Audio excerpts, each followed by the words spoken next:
They say some moments haunt you forever, sticking to your soul like silent, unbreakable shadows. They are always there, lurking in the periphery of your mind. It's been 2 long years since that day, 2 years since the foundation of my entire world shifted. It was supposed to be a simple afternoon, a routine trip to the beach with my son, Leonard. My husband, Phoenix, couldn't come with us. He never could. In our house, work always came first, and over time, I had grown used to it. I was used to the quiet, used to the solitude, and used to being alone even when someone else was in the room. But that day wasn't normal. Neither was that specific moment, nor is the life I am living now. We spread out our beach towels on the sand. The sun was hot, maybe too hot, beating down with an intensity that felt heavy. I lay down, finally feeling a brief sense of freedom from the relentless noise of the world. I asked Leonard to help me rub some oil on my back, as I couldn't reach the center. I didn't think twice about the request. He's my son, my boy, why would I have hesitated? At first, it was nothing, just the familiar sensation of his hands on my skin. But then, I felt it. I felt his touch linger, moving lower and lower than it should have gone. And the most haunting part? I didn't stop him. Why didn't I? You think you truly know yourself. You think you understand the boundaries of your family. But there is always a moment, a single, fleeting moment, that can unravel everything you thought was true. For me, that unraveling happened that day on the sand, and I've never been the same person since. Phoenix and I had been married for over 15 years. If you asked any of our neighbors or friends, they'd tell you we were the perfect couple. We had the nice house, the good kids, the stable, predictable life. But you don't see the deep cracks in a structure until you're standing inside the walls.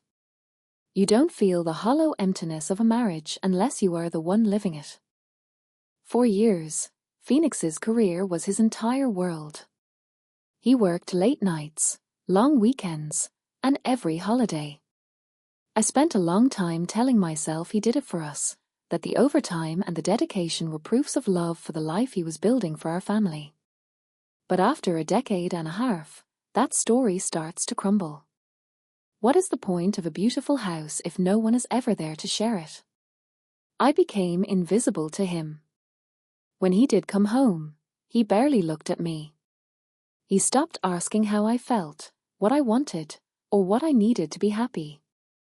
We spoke in short, clipped sentences, mostly about the mundane, bills, groceries, and the children's schedules. I know he loved Leonard and his little sister, Isa, but even with them, his presence was like a ghost. He was there physically, but his heart was somewhere else. I often sat at the dinner table across from him, wondering if he even saw the woman I had become. That morning, I remember standing in the kitchen as Phoenix rushed toward the door. He grabbed his briefcase, kissed the top of Isa's head, and looked at me just once. Sorry, Freya. I can't make it today. Something urgent came up at work. I didn't even argue. I just nodded like I always did, though my throat felt tight with unspoken frustration. I told myself it was fine. Leonard and I could go alone.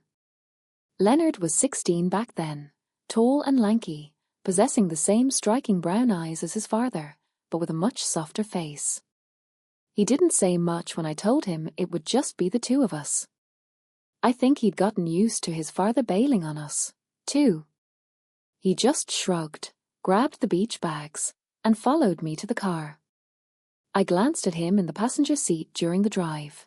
He had his earbuds in, staring out the window with that distant look teenagers often have. I couldn't help but smile, thinking about how fast he was growing. I wondered if I blinked, I'd lose him to adulthood just like I'd lost his father to his job. The drive to the coast felt endless. My mind wandered, as it always did, to Phoenix. I thought about the way we used to be, the movie nights, the long walks, the spontaneous trips to nowhere. I remembered the way he used to touch my arm, the way his eyes used to light up when I entered a room. I hadn't felt that spark in years. I hadn't felt much of anything. I was just so incredibly tired of being invisible. When we finally arrived, Leonard helped me carry the gear to a quiet, secluded spot near the water. I spread out the towels while he labored over the umbrella. I don't know why, but I suddenly felt a desperate need to talk to him. Maybe because he was the only soul there, or maybe I just needed to be heard. "It's nice to get out, isn't it?" I said, trying to force a cheerful tone. He just nodded, pushing his hair back. "Yeah, Mom." I laid down on the towel, feeling the sun's heat seep deep into my muscles. I didn't move for a long time, trying to let the weight of the last few years lift off me. But then I remembered the sunblock. I turned to Leonard. "Can you help me rub this on my back? I can't reach it myself." He looked at me for a second, his expression hesitant, before taking the bottle.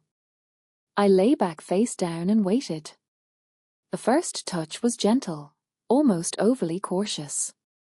His hands were uncertain, as if he were afraid of hurting me. I smiled secretly, remembering when he was a toddler and would hold my hand to cross the street. But then I told him, "You can press a little harder. It's fine." He listened. His hands grew firmer as he spread the oil over my shoulders. I closed my eyes and focused on the rhythm. It had been so long since anyone had touched me with intention, and that realization hit me harder than I wanted to admit. But then, the rhythm changed. I felt his hands slide lower, moving carefully along the curve of my lower back. My breath caught, and I opened my mouth to protest, but no sound came out. My mind was racing, yet my body stayed perfectly still. I told myself it was nothing, that he was just being thorough, but I knew better. His hands hovered near the edge of my towel, and I could feel his hesitation vibrating through his fingertips. I could feel my own hesitation, too. And instead of stopping the moment, I whispered, "It's okay. You can rub there, too." Those words hung in the air like something toxic. The moment they left my lips, I knew they couldn't be reclaimed. Leonard didn't say a word, but he didn't stop either. I squeezed my eyes shut and felt his hands move lower than they should have ever been. My heart pounded so violently I was sure he could feel it through the towel. I wanted to sit up, to scream, to end it, but I didn't. I let it happen. Even now, I struggle to explain why. Maybe it was the crushing loneliness. Maybe I was so starved for desire that I took it from the wrong place. After that day, everything inside me broke. And nothing would ever be the same again. If you've made it this far in my story, I want to thank you for sticking with me. I know this isn't an easy thing to hear, and I appreciate you listening to my truth. If you find this account important, or think someone might relate to the complexities of loneliness I'm sharing, please take a moment to hit the like button and subscribe. It helps me continue to share these difficult stories and lets me know I'm not alone in this dark place. Now, back to the aftermath. After that afternoon at the beach, a fundamental shift occurred. I couldn't ignore the way Leonard looked at me. It wasn't just a passing glance. It was constant. Every time our eyes met, I saw a look I didn't want to name. I tried to bury it under the mundane. I made dinner, asked about his schoolwork, and folded laundry until my hands shook. I kept replaying his touch, the tension, and the way my own body had responded. I hated myself for it, and I hated the situation we were in. Phoenix noticed absolutely nothing. He came home late, his face a mask of exhaustion. He kissed my cheek out of pure habit, a ghost of an affection. Long day? I'd ask, desperate for him to really see me. He'd just grunt and head for the living room. His presence was an afterthought. That night, lying next to my snoring husband, I thought about Leonard in the next room. I knew I had to stop this before it escalated. But there was a dark, hollow part of me that craved the attention. The days passed, and while Leonard remained silent, his proximity grew. He watched me cook, he watched me clean, he sat near me on the couch. And I let him. The following weekend, the heat returned, and the house felt suffocating. Phoenix was at work again, leaving me alone with Leonard. I asked him if he wanted to go back to the beach. I don't know why I did it, maybe to test my own strength, or maybe because I was already lost. The drive was silent, but Leonard didn't use his earbuds this time. He just stared out the window, his knee bouncing with nervous energy. When we arrived, the beach was nearly empty. I didn't ask for help with the oil this time. I couldn't bring myself to do it. But even with my eyes closed, I could feel his gaze on me. The breaking point came at the beach showers. We went to rinse off the sand, and Leonard went first. I stood to the side, watching the water run down his back, before slipping in beside him. Something came over me, a total loss of boundaries. I stood next to him under the cool spray and said, "You should take off your shorts, too. You need to rinse properly." I don't know why I pushed it. Maybe I was testing his limits or my own. He hesitated, then complied. There we were, alone under the cascading water. I turned my back to him and whispered, "Help me with my back." His hands were cautious at first, but the tension was undeniable. When his hands reached my waist, I froze. The sound of the water drowned out the world. I could have stepped away. His hands were cautious at first, but the tension was undeniable. When his hands reached my waist, I froze. The sound of the water drowned out the world. I could have stepped away, but I leaned back closer to him instead. I guided his hands to my chest. He didn't pull away. What followed was a blur of desperate, passionate, and deeply wrong need. It wasn't slow.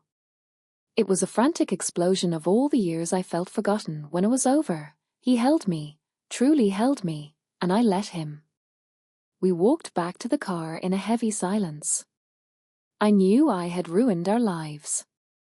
I knew we'd crossed a line that can never be uncrossed. And yet, for the first time in an eternity, I felt alive. On the drive home, Leonard finally spoke. "Mom, what happened back there?" I told him I didn't know. It was the only answer I had. But before we even got out of the car at home, he leaned over and kissed me. It was hesitant at first, then deep. I didn't pull away. I kissed him back right there in our driveway. I felt seen. I felt desired. The days that followed were a blur of hidden glances and secret touches. I told myself to stop, but I couldn't. At night, I'd lie next to Phoenix, the guilt coiling in my chest like a snake, while my heart was with my son in the other room. The tension finally exploded one evening while I was doing dishes. Leonard came up behind me. "Mom," he whispered, "I can't stop thinking about you." I should have stopped him then. I should have sent him away. But I looked at him and said, "I can't stop either." That was the moment it all crumbled. We were no longer just mother and son. We were two people lost in a betrayal of everything we were supposed to be. Things have never been normal since. We crossed a line, and the guilt is a constant, heavy weight, but it doesn't stop the behavior. I look at Phoenix and Asa and wonder how they don't see the cracks. Maybe they will eventually. Secrets always come out, and I know the fallout will destroy us all. I'm sharing this because I don't know how to fix it. I'm lost in a mess of my own making. If you have advice, or if you've seen how this ends, please tell me. Loneliness is a dangerous thing. It can push you to places you never thought you'd go. Don't let yourself get lost. Don't let your world crumble. Because once you cross that line, there truly is no going back. Thank you for listening.